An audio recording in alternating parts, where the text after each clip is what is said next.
السلام علیکم ورحمۃ اللہ وبرکاتہ۔ اعوذ باللہ من الشیطان الرجیم، بسم اللہ الرحمن الرحیم۔ آیت نمبر 80۔ وَلُوطًا، اور ہم نے لوط علیہ السلام کو بھیجا، اس کالا جب انہوں نے کہا لقومہ اپنی قوم سے، اتأتون، کیا تم کرتے ہو الفاحشۃ ایسی بے حیائی کا فعل، ما سبقکم بہا جو تم سے پہلے من احد کسی نے نہیں کی، من العالمین دنیا جہان میں۔ اب یہاں پہ حضرت لوط علیہ السلام کا تذکرہ ہے۔ ایک قوم ہے جو دریائے اردن کے شام کے جنوب میں آباد تھی اور ان کا پایہ تخت صندوم تھا۔ یہ علاقہ بڑا سرسبز، زرخیز اور شاداب تھا، دور دور تک پھلوں کے باغات تھے، لیکن بدقسمتی سے یہاں رہنے والی جو قوم تھی وہ کمینہ صفت تھی، بد کردار تھی، اور یہ ایسے لوگ تھے جو سر محفل بد کرداریاں کرتے تھے اور شرمانے کے بجائے فخر کیا کرتے تھے،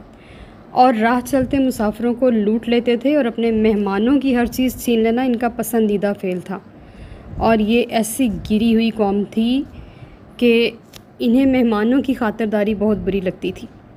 تو ایک بار ابلیس بوڑھے شخص کی شکل میں ان کے پاس آیا اور کہا کہ اگر آپ کو مہمانوں کی خاطرداری بری لگتی ہے تو ان سے بچنے کا ایک طریقہ آپ کو بتاتا ہوں کہ آپ مہمانوں کے ساتھ بد فعلی کیا کرو۔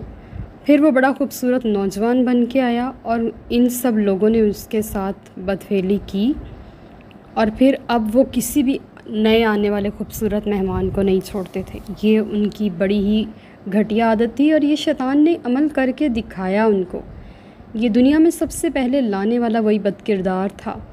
وہ ابلیس لعین تھا، اور یہ کام قوم لوط سے سٹارٹ ہوا تھا، اور ان کی جو قوم تھی انہوں نے اس کام کا آغاز کیا تھا۔ اس سے پہلے لوگ اس کام سے بے خبر تھے۔ اور یہ حضرت لوط علیہ السلام حضرت ابراہیم علیہ السلام کے بھتیجے تھے۔ آپ کے والد کا نام حاران بن طارح تھا، اور آپ کافی عرصہ حضرت ابراہیم علیہ السلام کی معیت میں رہے تھے، اور پھر انہوں نے ہی سدوم کی طرف نبی بنا کر بھیجا تھا۔ ان کی قوم تھی، ان کی اس گھٹیا فعل کی وجہ سے بہت مشہور ہوئی، اور جو عذاب ان پر آیا ہے وہ کسی قوم پر نہیں آیا۔ ایسا عذاب کہ جڑ تو ہر قوم کی ختم ہوتی ہے، ان کی بھی ہوئی، لیکن یہ جس علاقے میں رہتے تھے وہ علاقہ ہمیشہ ہمیشہ کے لیے دنیا کے نقشے سے مٹ گیا۔ آیت نمبر 81۔ انکم، بے شک تم، لا تأتون، جاتے ہو، الرجال، مردوں کے پاس، شہوتاً، شہوت رانی کے لیے، من دون النساء، عورتوں کو چھوڑ کر، بلکہ تم قوم مسرفون، حد سے بڑھنے والی قوم ہو۔ یہ حد سے بڑھے ہوئے تھے، یعنی کہ وہ بات جو ساری لیمٹس کراس کر جائے۔ یہ سب سے قبیح حرکت تھی، رذیل حرکت تھی، گندی عادت تھی، اور ان سے پہلے کسی قوم میں موجود نہیں تھی۔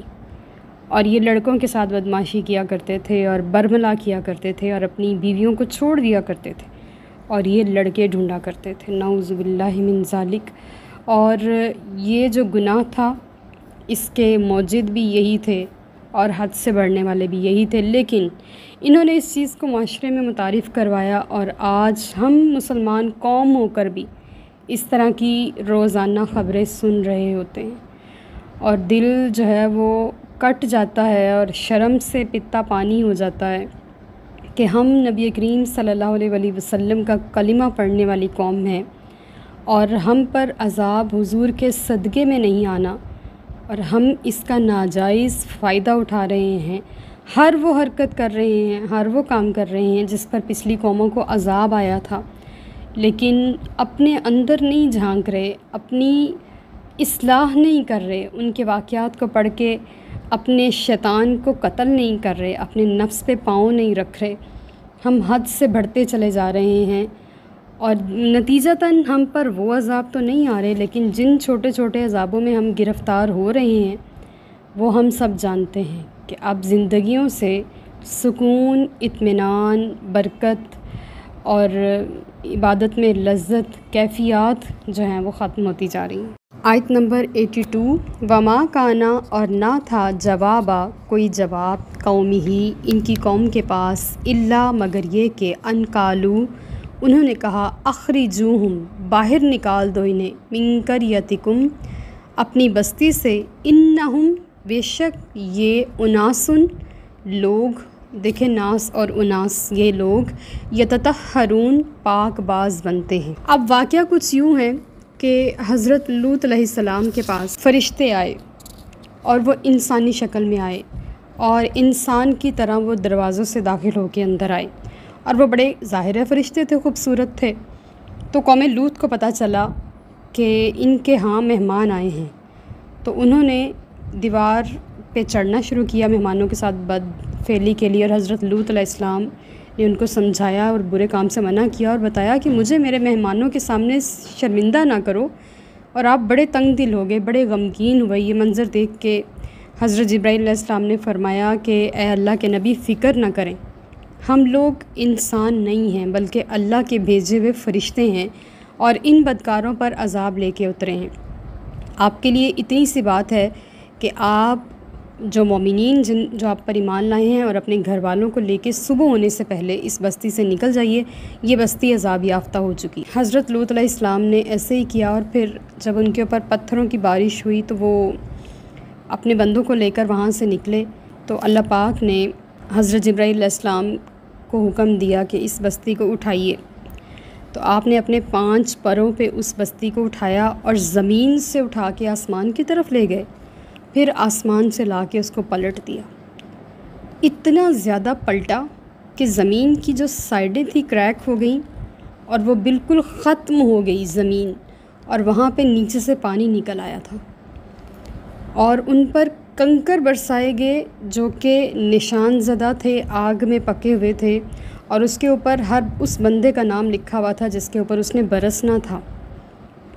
اور وہ پتھر ان پر برسائے گئے۔ پھر اس برسانے کے بعد اس بستی کو تباہ کر دیا گیا۔ اور آج بھی اگر ہم گوگل میپ پہ چیک کریں تو قوم لوط کی وہ بستی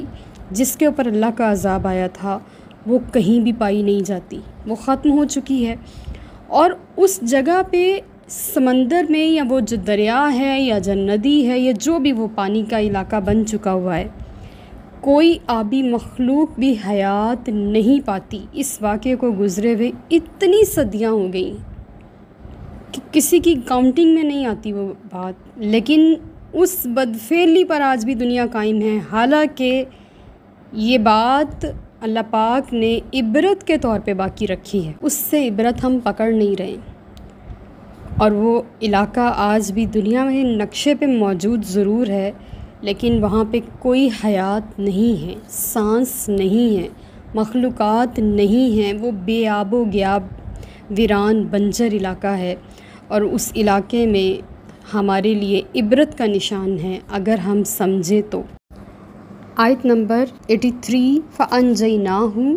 بس ہم نے انہیں نجات دی، وَأَهْلَهُ، اور ان کے گھر والوں کو، إِلَّا امْرَأَتَهُ، سوائے ان کی ایک بیوی کے، کانت من الغابرین، وہ پیچھے رہ جانے والوں میں سے تھی۔ اب حضرت لوط علیہ السلام کو جب پتہ چلا کہ صبح ہونے سے پہلے پہلے عذاب آ جانا ہے، تو آپ نے اپنے گھر والوں کو جمع کیا، مومنین کی اس جماعت کو جو آپ پر ایمان لائی تھی ان سب کو جمع کیا، اور اپنے بیوی بچے اور سب کو لے کے آپ اس بستی سے نکل گئے۔ اب جب وہ بستی اتنی، آپ اس بستی سے دور جا چکے تھے کہ وہ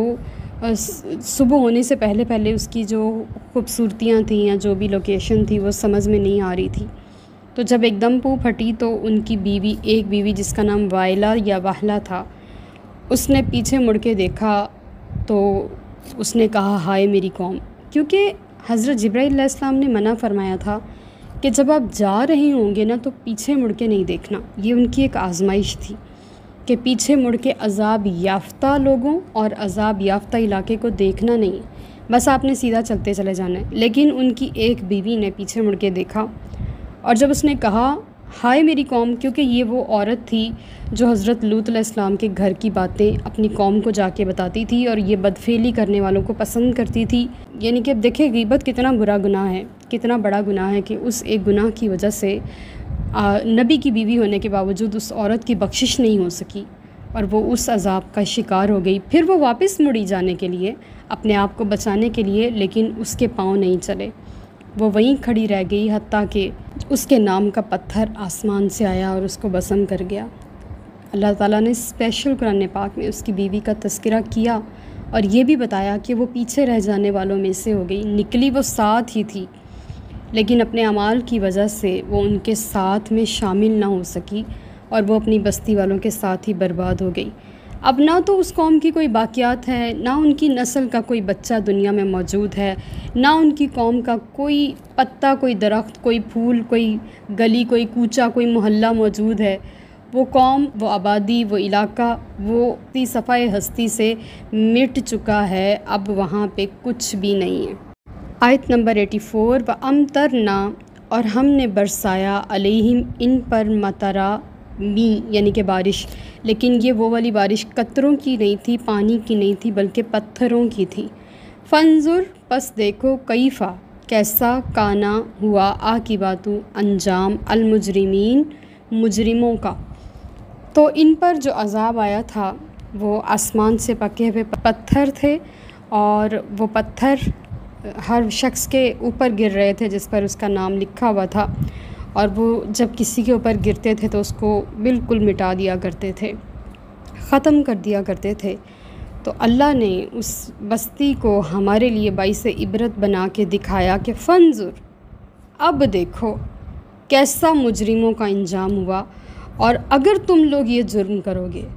تو اللہ کے اس عذاب سے نہیں بچ پاؤ گے۔ اگر دنیا میں اپنے آپ کو بچا کے چلے بھی جاؤ گے نا موت کے منہ میں، تو پھر آگے سب تیار ہوگا۔ لہٰذا آج ہم زندہ ہیں، سانسیں موجود ہیں، ہمارے دل دھڑک رہے ہیں، ہمارے پاس وقت ہے، صحت ہے، تندرستی ہے، رزق ہے، آسائشیں ہیں، سہولیات ہیں۔ ہمیں آج اس چیز کے اوپر عمل کرنا ہے،